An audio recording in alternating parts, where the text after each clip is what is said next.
नमस्कार, मेरा नाम देवाशीष कुमार है और आप देख रहे हैं डीएसडी न्यूज। देखिए, जन अधिकार पार्टी के सुप्रीमो पप्पू यादव लगातार बाढ़ प्रभावित क्षेत्रों का दौरा कर लोगों का हालचाल जान रहे हैं। साथ ही साथ जो गरीब और असहाय लोग हैं उन तक पैसे पहुंचा कर के भी उनकी मदद कर रहे हैं और लगातार सरकार को घेर भी रहे हैं, आरोप भी लगा रहे हैं। और इसी क्रम में आज गोपालगंज के 70 घाट पुल का दौरा करने के लिए पप्पू यादव गोपालगंज पहुंचे। वहां पर उन्होंने जनता से मुलाकात की, लोगों का हालचाल जाना और साथ ही साथ राजनीतिक बन चुका 70 घाट पुल को उन्होंने देखा। उसके बाद उन्होंने क्या कुछ कहा है ये हम आपको सुनवाएंगे, लेकिन इसी बीच हम आपको बता दें कि पुल टूटने के बाद से राजनीतिक जो है वो बिहार में बहुत ज्यादा गर्मा गई है। आरोप और प्रत्यारोप का दौर जो है वो शुरू हो चुका है। जिस क्रम में पप्पू यादव गोपालगंज पहुंचे, उन्होंने वहां के लोगों से मुलाकात की। क्या कुछ पप्पू यादव कह रहे हैं ये हम आपको बताते हैं।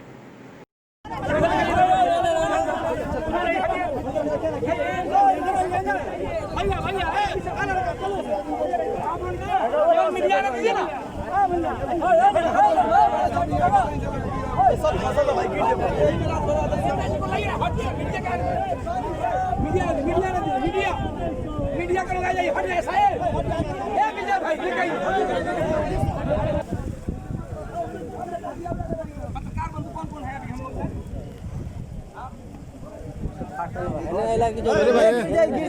तार हो गया मत बोल भाई खतरा हो जाए बात समझो ज्यादा लोड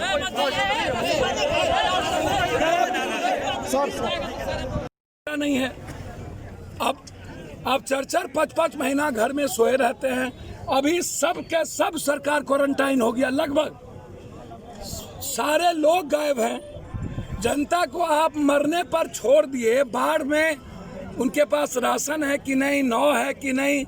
आपने 8,500 करोड़ रुपया कोरोना वायरस में आपने कह दिया खर्चा हुआ।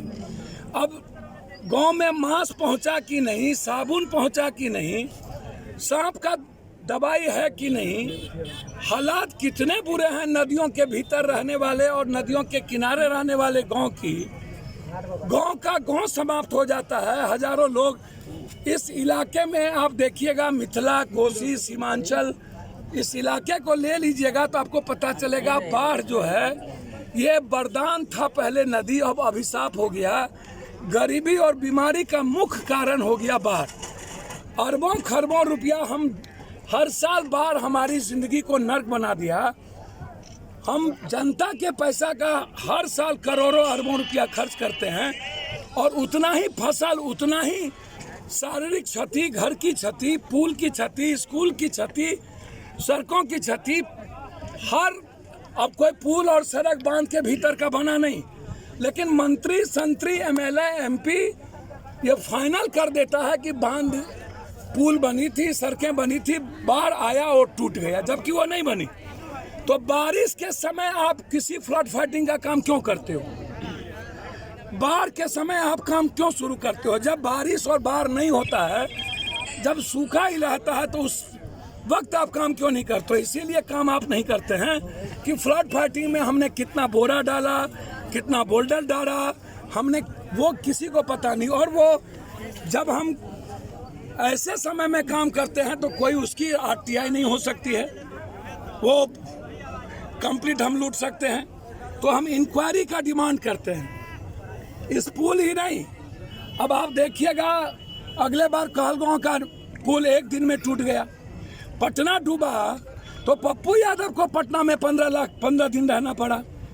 आज जो हालात हैं इस बिहार की, एक तरफ कोरोना वायरस, और ये कोरोना वायरस की लड़ाई पप्पू यादव जनवरी में नरेंद्र मोदी को ट्वीट किया था कि आप देश के 130 करोड़ लोगों को तबाह मत कीजिए। वो मेरा ट्वीट जिंदा है, जबकि किसी नेता को इस देश में मतलब नहीं था। और जब हम लड़ाई लड़ रहे थे, जूझ रहे थे पूरे देश में कोरोना वायरस से, तो सब मस्त हो गए, किसी ने अकाउंट में पैसा तक नहीं डाला। नीतीश कुमार से हम लगातार कहते रहे कि बिहारियों पर लाठी गोली चल रही है, खाने नहीं हैं, इन्होंने मई तक लोगों को आने से रोका। ट्रेन जब बच्चों को इन्होंने नहीं दी तो फिर 3 करोड़ रुपया का ट्रेन, मुद्दे भी हम, मुद्दाले भी हम। और उसके बाद आप केस कर दीजिए। गांव के लोग यदि अपने बच्चों के लिए आवाज उठाए, बाहर है डेमोक्रेसी और बाहर है लोकतंत्र, जन से ऊपर कोई नहीं। जिसने कान कटाया उसी को कहा कनकट्टा। शीशे के घर में पत्थर मारते हो उस पर जिसको भगवान मानते हो। मैं हमेशा आपको बात करता हूं कि आप जरा सा हमें बताएं, क्या बिगाड़ लीजिएगा आप?